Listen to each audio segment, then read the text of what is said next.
started teaching because I'm really passionate about history, and I wanted to be able to share information. I'm really good at taking complex ideas and explaining them in ways that's easy to understand.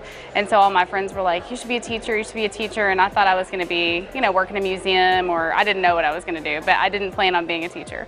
And then I taught my first course when I was working on my master's degree, and loved it.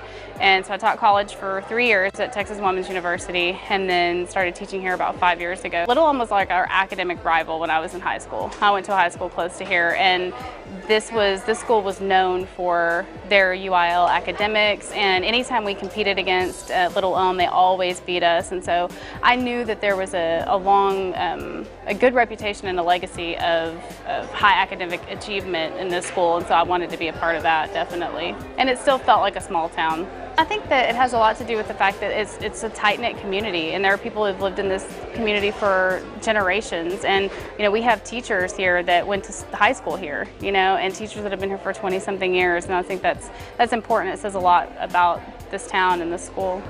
This is the most difficult job that someone can have, and you have to love it because it's exhausting and it's taxing mentally, physically, and I think that the most important thing about being a teacher is that I think it's important for students to feel safe and for them to feel that you understand them, and not like we're buddies, but in a way that's like, I understand that you have a life outside of school.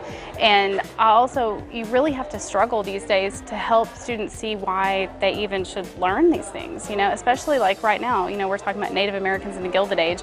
I made them all take Post-it notes and put their why, like, why are we learning this? And why are we showing our art to other people? What do we hope that they're going to get from this?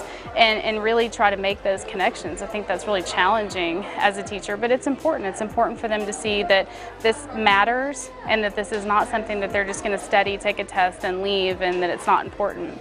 The best part of it is to be able to have students come back to me after years, and they don't say, well, thanks for helping me pass a test or this or that. They say, thank you for helping me understand the world, or changing my perspective on this, specific topic. And that always has a really profound impact on me when I have these students say that you helped me change my way of thinking or expand my intellect. One in particular said that, she was in an English class, and she's listening to the professor, and she's starting to write this paper, and all she could think about was how I had pushed them in class and how I made them proofread, and I taught them how to be proud of what they did. And so, not only just teaching them about history, but also teaching them to not settle for a B, or, to really push themselves and get the best product that they can get.